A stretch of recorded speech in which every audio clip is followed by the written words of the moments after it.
Good morning. It's December 15th, and this is your daily brief in science. Here's everything you need to know. A comprehensive study finds no scientific evidence linking COVID-19 vaccination to sudden deaths in young adults, attributing fatalities to underlying cardiovascular and medical conditions. The research uses a mix of verbal autopsy, post-mortem imaging, conventional autopsy, and histopathology, evaluating cases from May 2023 to April 2024 by a multidisciplinary team. Authors call for systematic autopsy coverage, better surveillance, and broader post-mortem investigations to close data gaps as sudden deaths rise among India's youth. The findings stress basing public discourse on validated science and advocate targeted health strategies addressing underlying conditions. They warn against misinformation that could erode vaccination confidence and note the report originated from a third-party feed with possible publisher edits. Lead researchers urge public health conversations be guided by credible research and highlight the need for broader regional studies and enhanced heart disease screening. The piece reinforces that misattributed vaccine deaths distort risk perception and underscores evidence-based public health communication. Dr. Sudhir Arava emphasizes observed deaths were due to heart attacks from blocked arteries, not vaccination, and calls for further studies into lifestyle and factors like heavy drinking. Doctors Arava and Arora note that while heart disease is a major factor, more detailed analyses and forthcoming genetic data are needed to understand all contributing factors. Authors state the findings support vaccine safety and advocate for evidence-based public understanding alongside targeted prevention like early cardiovascular screening and lifestyle interventions for youth. Autopsies left about one-third of sudden deaths unexplained, underscoring the potential value of molecular autopsy and post-mortem genetic testing to improve diagnostic accuracy. Respiratory causes accounted for roughly a fifth of deaths, with an equal share remaining unexplained despite thorough examinations. A new 4-year Future Leaders Fellowship backed by UK Research and Innovation aims to push quantum sensing from the lab to the clinic, using devices the size of an electron to monitor immune cell activity during cancer encounters. The project, a £2 million initiative, will develop and apply quantum sensors to track tiny molecular changes, including metabolic shifts and free radical production, inside cells as immune cells interact with cancer tissue. Dr. Aldona Menzies, currently at DTU in Copenhagen, will join Heriot-Watt University to lead this effort, aligning with the UK National Quantum Technology Programme and EPSRC's quantum hubs. The goal is to understand why immunotherapies often fail in solid tumors by observing how immune cell metabolism and function change in the tumor environment. Researchers plan to monitor metabolism in real time during cancer interactions and treatments like CAR-T therapy, seeking patterns that could explain varying patient responses.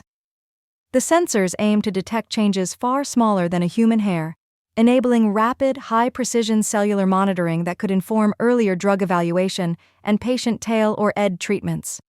Professor Christian Bonato says the fellowship could revolutionize healthcare by enabling single-molecule sensing and transforming medical diagnostics. The project will also explore how solid tumors impact immune cell behavior, with the aim of improving the effectiveness of cancer immunotherapies. By focusing on reactive free radical production inside cells, the team hopes to reveal how immune cells adapt in the presence of cancer to guide more effective treatment strategies. Overall, the initiative signals a strategic push to translate quantum sensing into biomedical diagnostics and therapeutics, potentially accelerating advances in cancer care. A new study shows nanoplastics can rapidly enter zebrafish bodies from water and food, crossing barriers to reach the circulatory system within 24 hours and spreading to organs including the brain, gills, liver, intestines, gonads, and muscles. Gills and intestines are the main entry points, with the intestine also handling excretion and some particles becoming trapped long-term. Within a day of ingestion, nanoplastics reach the bloodstream and distribute quickly to multiple organs, signaling widespread internal exposure. The study, published in Environmental Chemistry and Ecotoxicology and led by City University of Hong Kong researchers, highlights the potential relevance to other animals and humans, according to corresponding author Wenxiong Wang. The research demonstrates translocation across biological barriers into the circulation. raising questions about similar processes in other species and in humans. Accumulation stabilizes over a few days, indicating persistent internal presence with possible disruption to nervous and reproductive systems. The findings suggest implications beyond aquatic ecosystems, including potential effects on growth, reproduction, and neurological function, and call for broader human health risk research related to environmental plastic pollution. This work fills gaps in environmental toxicology by detailing how plastics enter circulatory systems and spread within organisms, complementing prior observations of plastics in fish. A computer model simulates accumulation, trafficking, and clearance in fish, and predicts outcomes for both waterborne and dietary exposure, aiding mammalian and human risk assessments. The same model also projects nanoplastics behavior in mammals, providing a reference framework for cross-species risk evaluation. DOI 10162016/J.Inseco.2025.10.002. A new study identifies hundreds of glacial earthquakes in Antarctica from 2010 to 2023, concentrated mainly at the ocean-facing end of Thwaites Glacier, the so-called Doomsday Glacier because of its potential to raise sea levels if it were to collapse. Unlike Greenland, Antarctic glacial earthquakes do not follow a simple annual warm season pattern, pointing to different driving factors and dynamics at Thwaites and nearby glaciers. The fresh seismic data will refine long-term climate and sea level models and underscores the need for close monitoring of Thwaites' complex, dynamic behavior. Glacial earthquakes are ground vibrations from icebergs capsizing and colliding with the glacier, generating long-range seismic waves with low high-frequency content. Some events near Pine Island Glacier occur 60 to 80 kilometers from the coast, indicating not all detections are caused by capsizing icebergs, and further work is needed to determine their origins. Among 362 detected events, about two-thirds, 245, cluster near Thwaites Marine Terminus, suggesting iceberg calving as a major source, while alternatives exist for events near Pine Island Glacier. The strongest insight is that ocean conditions and changes in the glacier's speed along its ice tongue influence glacial earthquakes, linking ocean state to near-term glacier stability. Most seismic activity concentrates at the glacier's ocean-facing boundary, where warmer seawater weakens the base and promotes sliding and fracturing, with activity occurring in bursts.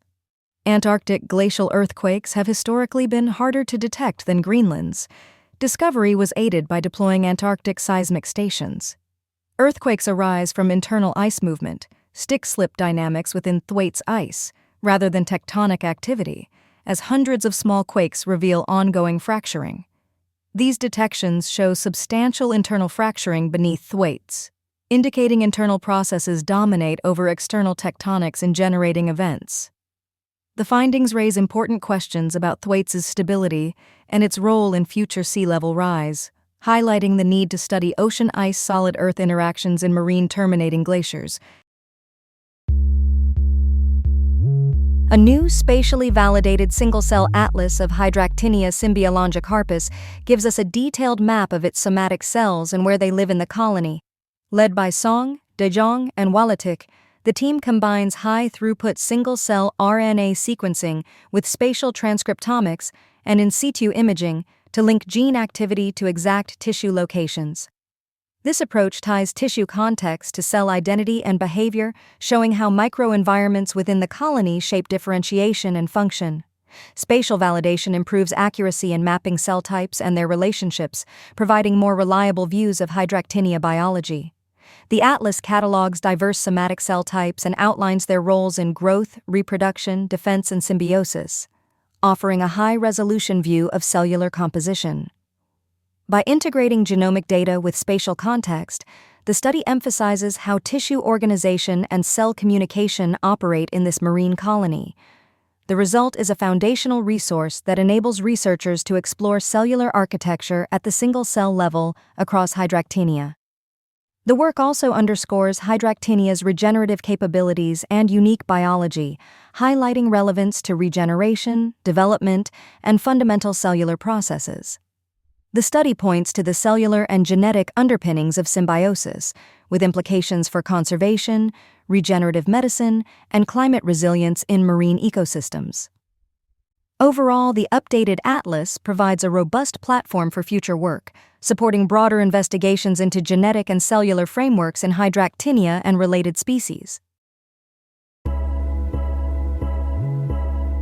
This has been your daily brief in science. To read more about these stories, follow the links in the episode bio. You can also subscribe to these updates via email at www.brief.news. For more daily podcasts about the topics you love, visit brief.news/podcasts. Tune in tomorrow. We'll be back with everything you need to know.